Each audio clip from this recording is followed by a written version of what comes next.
नमस्कार सभी को। स्वागत है आप सभी का आज की इस क्लास में। इस क्लास में हम जानेंगे मध्यकालीन भारतीय आर्य भाषा परिवार को, जिसमें हमें जानना है पाली भाषा के बारे में, प्राकृत भाषा के बारे में और अपभ्रंश भाषा के बारे में।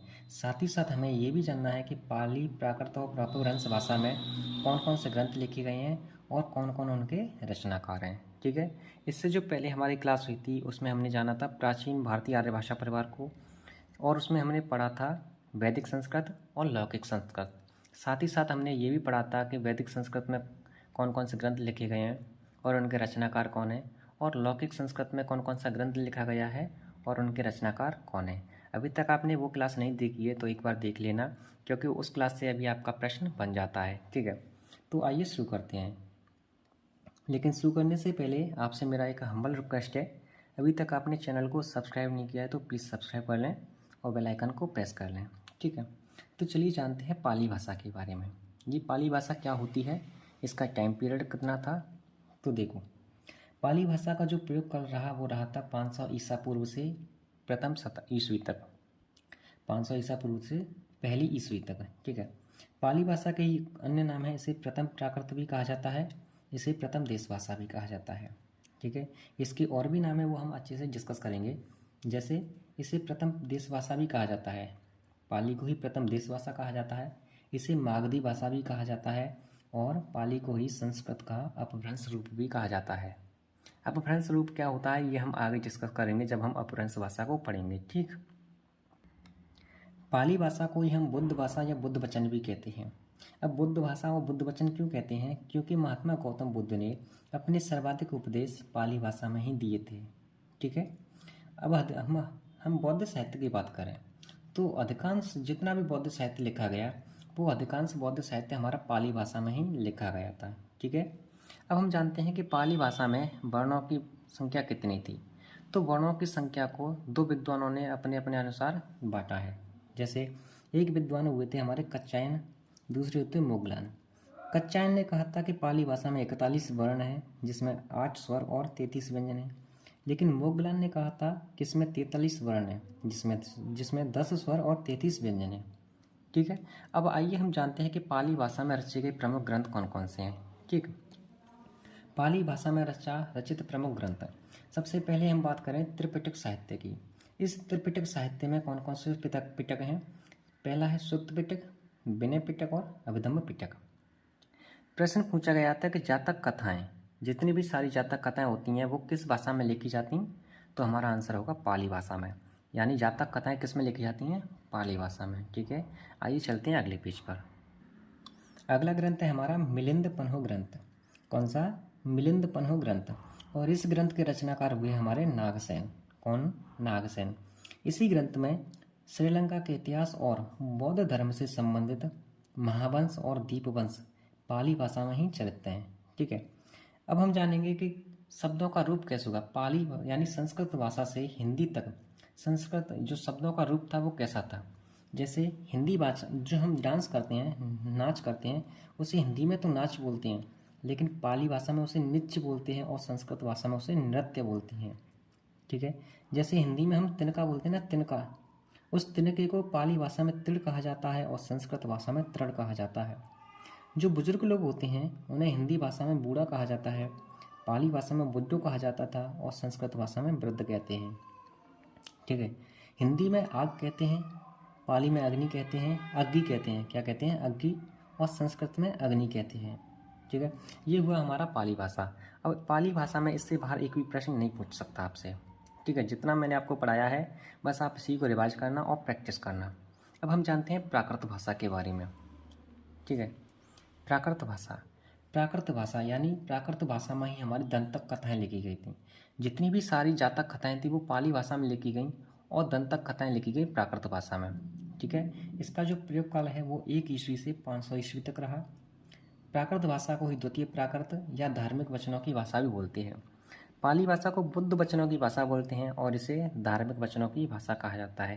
किसे? प्राकृत भाषा को। ठीक है, प्राकृत भाषा में जो वर्ण या ध्वनियों की संख्या थी वो थी 40, जिसमें से 8 स्वर थे और 32 व्यंजन थे। ठीक है, अब हम बात करें, अगर आपसे कोई प्रश्न पूछे कि प्राकृत भाषा का व्याकरण किसने लिखा, तो हमारा आंसर होगा हेमचंद्र ने। हेमचंद्र जी ने ही प्राकृत भाषा का व्याकरण लिखा था, इसलिए हेमचंद्र को प्राकृत का पाणिनि भी कहा जाता है। हेमचंद्र को ही प्राकृत का पाणिनि भी कहा जाता है। ठीक है, प्राकृत का जन्म संस्कृत से ही हुआ है। किस भाषा को आम जनमानस की भाषा कहा जाता है? तो हमारा आंसर होगा प्राकृत भाषा को। इस प्राकृत भाषा को ही आम जनमानस की भाषा भी कहा जाता है। अब हम बात करें कि जैन साहित्य अधिकांश किस भाषा में लिखा गया, तो हमारा जो जैन साहित्य है वो अधिकांश प्राकृत भाषा में ही लिखा गया है। ठीक है, प्राकृत भाषा के 3 भेद हैं। किसके द्वारा? हेमचंद्र के द्वारा।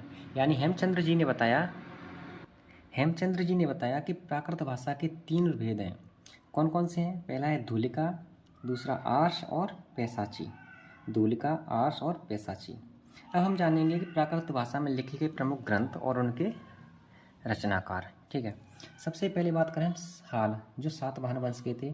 इन्होंने लिखा था गाथा सप्तशती और गाथा सतसई। गाथा सप्तशती, गाथा सतसई। दूसरे हुए सर्वसेन ने लिखा था हरविजय ग्रंथ। अगले हैं प्रवर्सन सेकंड। इन प्रवर्सन सेकंड ने लिखा था रावण बाहु। क्या सा ग्रंथ लिखा था? रावण बाहु। नेक्स्ट है उद्योतन सूरी। उद्योतन सूरी ने लिखा था कुबले माला। नेक्स्ट है कौतूहल, और कौतूहल जी ने लिखा था लीलावती ग्रंथ। कौन सा ग्रंथ लिखा था? लीलावती ग्रंथ।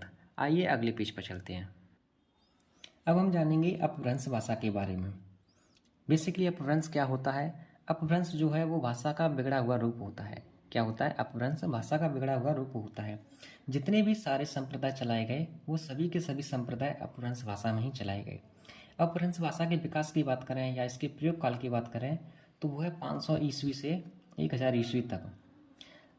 अगला पॉइंट है कि अपभ्रंश भाषा को ही तृतीय प्राकृत भाषा भी कहा जाता है या इसे भाषा का बिगड़ा रूप भी कहते हैं। ठीक है, रामचंद्र शुक्ल जी ने अपभ्रंश भाषा को प्राकृत भाषा हिंदी कहा।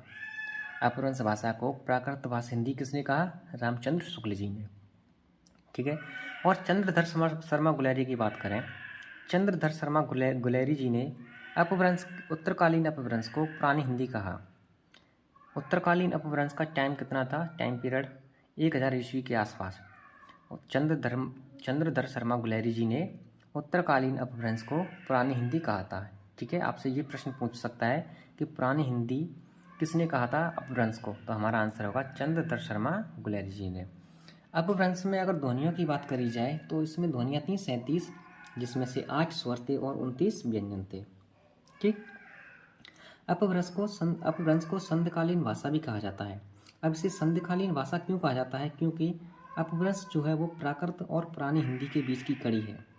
अपभ्रंश प्राकृत और पुरानी हिंदी के बीच की कड़ी है, इसलिए इसे संधिकालीन भाषा भी कहा जाता है। अब आपसे प्रश्न पूछे कि अपभ्रंश की लिपि कौन सी है, तो हमारा आंसर होगा कि अपभ्रंश की लिपि है देवनागरी लिपि। ठीक है, अपभ्रंश की लिपि कौन सी है? देवनागरी लिपि है। ठीक है, अपभ्रंश में कुछ वर्णों का यूज नहीं किया गया था, जैसे छ, त्र, ज्ञ। जिसे छ ना बोलते इसे कच्छ बोलते, कश बोलते हैं। क्या बोलते हैं? कश, क्योंकि ये 2 वर्णों से मिलकर बना है, कश। और त्र जिसे तर बोलते हैं, ज्ञ, जन, श्र, सर। ठीक है, स, ण, अ और अ, इन शब्दों का प्रयोग अपभ्रंश भाषा में नहीं किया गया। अपभ्रंश भाषा के हम शाब्दिक अर्थ की बात करें तो इसका शाब्दिक अर्थ है बिगड़ा हुआ या भ्रष्ट। अपभ्रंश का प्रथम उल्लेख कहाँ मिला?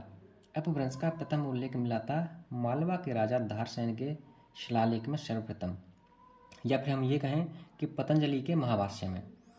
प्रथम उल्लेख कहाँ मिला था अपभ्रंश का? पतंजलि के महाभाष्य में। ठीक है, अब इसमें रचा गया साहित्य। अब हम इसमें जानेंगे कि इसमें कौन कौन सा रचनाएं रची गई हैं और उनके रचनाकार कौन कौन हैं। ठीक है, सबसे पहले हम बात करेंगे हेमचंद की। हेमचंद की बात क्यों कर रहे हैं सबसे पहले? क्योंकि हेमचंद जी ने ही अपभ्रंश, प्राकृत का पाणिनि भी कहा जाता है हेमचंद जी को। हेमचंद जी को ही प्राकृत का पाणिनि भी कहा जाता है और इसे अपभ्रंश का पाणिनि भी कहा जाता है। ठीक है, हेमचंद्र जी को ही प्राकृत का पाणिनि कहते हैं और अपभ्रंश का भी पाणिनि कहते हैं। इन्होंने ही शब्दानुशासन की रचना करी थी। किसकी? शब्दानुशासन की रचना करी थी। नेक्स्ट हुए थे स्वयंभू। स्वयंभू को अपभ्रंश का वाल्मीकि कहा जाता है। स्वयंभू को अपभ्रंश का वाल्मीकि कहा जाता है और रामकुमार वर्मा के द्वारा, डॉक्टर रामकुमार वर्मा इन्हें हिंदी का प्रथम कवि मानते हैं। ठीक है, इन्होंने जो रचना करी थी स्वयंभू ने, वो करी थी पौमचर्यो। ये जो पौमचर्यो रचना है ये राम कथा है। ये जो अगर हम बात करें कि पौमचर्यो जो रचना है वो किस शैली में लिखी गई, तो हमारा आंसर होगा कड़बक शैली में। पौमचर्यो कड़बक शैली में लिखी गई थी, जिसमें 7 चौपाई हैं और एक दोहा है। नेक्स्ट हुए पुष्पदंत। पुष्पदंत जी को अपभ्रंश का वेदव्यास कहा जाता है। क्या कहा जाता है? अपभ्रंश का वेदव्यास कहा जाता है। किसे? पुष्पदंत जी को। ठीक है। शिव सिंह सेंगर। शिव सिंह सेंगर पुष्पदंत जी को अपभ्रंश का भवभूति कहते हैं। क्या कहते हैं? अपभ्रंश का भवभूति भी पुष्पदंत को ही कहा जाता है। लेकिन ये किसने कहा? शिव सिंह सेंगर जी ने। पुष्पदंत को ही हविमान मेरु भी कहा जाता है। क्या कहा जाता है? हविमान मेरु भी कहा जाता है। ठीक है। पुष्पदंत जी ने कौन कौन सी रचनाएं करी थी, जिसमें महापुराण, विनायक कुमार और जसहर्ष चरित, ये सभी की सभी रचनाएं पुष्पदंत जी की हैं। ठीक है। अब हम बात करें कि हिंदी की बड़ी बुआ या बड़ी बहन किसे कहा जाता है, तो हमारा आंसर होगा अपभ्रंश। अपभ्रंश को ही हिंदी की बड़ी बुआ या बड़ी बहन कहा जाता है। क्यों? क्योंकि हिंदी का विकास अपभ्रंश से ही हुआ था। ठीक है। अब हम एक नोट पॉइंट है यहाँ पर कि अपभ्रंश के पहले कवि कौन माने गए हैं? स्वयंभू। किसने माना था इन्हें? रामकुमार वर्मा जी ने। किसने? रामकुमार वर्मा जी ने। अपभ्रंश का पहला व्याकरण किसने लिखा? हेमचंद्र जी ने। अपभ्रंश का पहला व्याकरण किसने लिखा था? हेमचंद्र जी ने। ठीक है। आइए चलते हैं अगले पेज पर। अगले लेखक हैं हमारे आचार्य देवसेन। आचार्य देवसेन जी ने श्रावकाचार नामक रचना करी। और ये जो है ना श्रावकाचार, ये हिंदी की प्रथम रचना मानी जाती है। अगर आपसे ये पूछे कि हिंदी की प्रथम रचना कौन सी है, तो हमारा आंसर होगा श्रावकाचार। इसके रचनाकार कौन है? आचार्य देवसेन। आचार्य देवसेन ने ही श्रावकाचार की रचना करी थी, जो हिंदी की प्रथम रचना मानी जाती है। नेक्स्ट है शालिभद्र सूरी। शालिभद्र सूरी ने भरतेश्वर बाहुबली रास की रचना करी।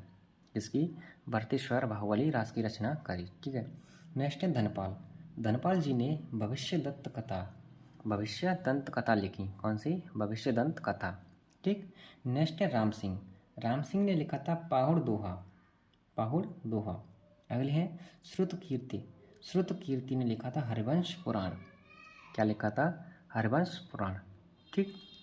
अगला पॉइंट है अपभ्रंश के उत्तरकालीन स्वरूप को कुछ विद्वानों ने अभट्ट कहा।